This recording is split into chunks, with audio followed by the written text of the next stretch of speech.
Hi, my name is Georgia Eyerman and I'm applying as a new applicant.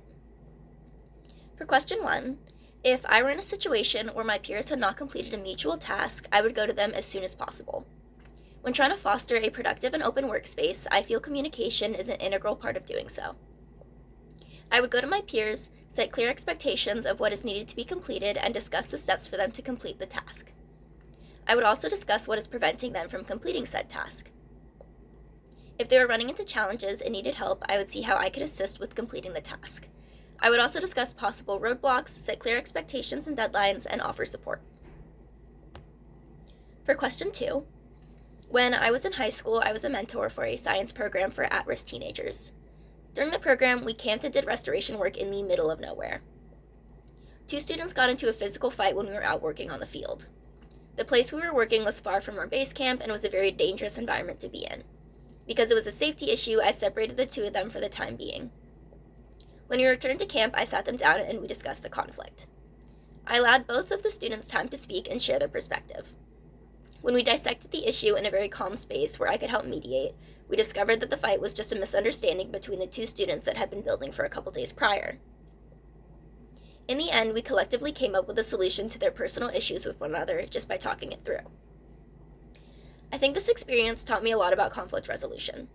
Allowing the students to have a calm space to share each other's sides of the story allowed us to see where the issues were stemming from and then move forward to finding a win-win solution for the both of them. This experience also taught me about being able to recognize when separation needs to be implemented. If there's a serious issue, it can be beneficial for both parties to separate in order to calm down and then get their story straight.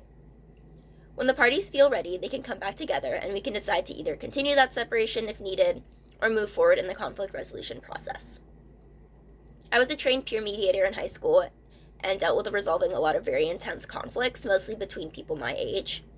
These experiences allowed me to learn to keep calm in stressful scenarios, listen without judgment, treat both parties with mutual respect throughout the entire process, and work towards finding a fair resolution for both parties.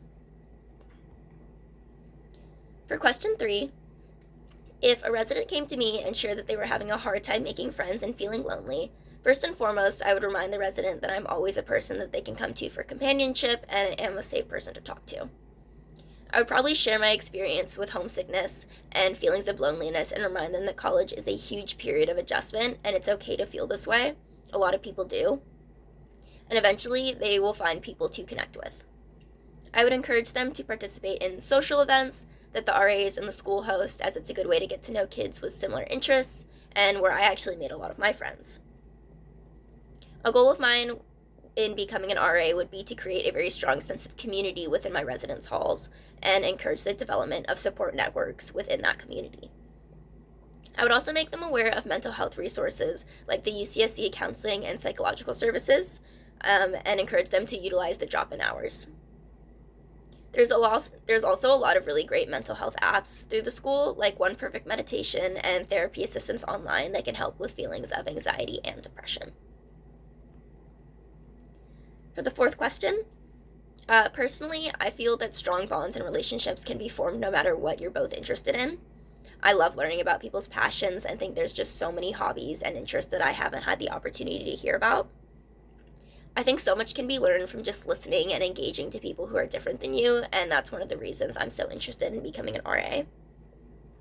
In my experience, being interested, approachable, and able to ask questions is a common thread that runs through most relationships. I think that if I ran into a resident who was avoidant when it came to connecting with me, I wouldn't try and force a relationship. I would do my best to create low-pressure opportunities to interact.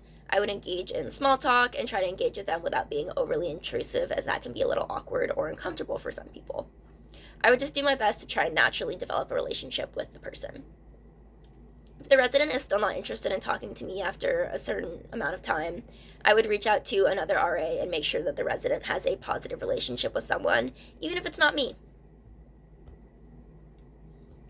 And for question number 5, as an RA, I want to create a very safe and comfortable space for residents.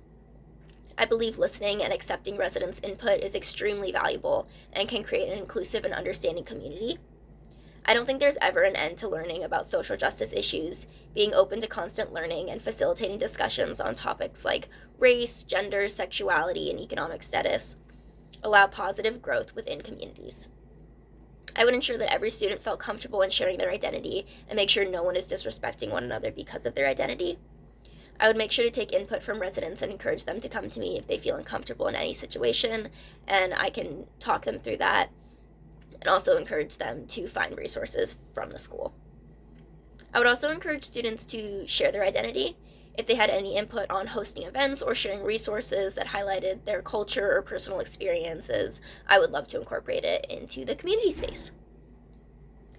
All right, that's the end of my interview. Thank you guys so much for listening.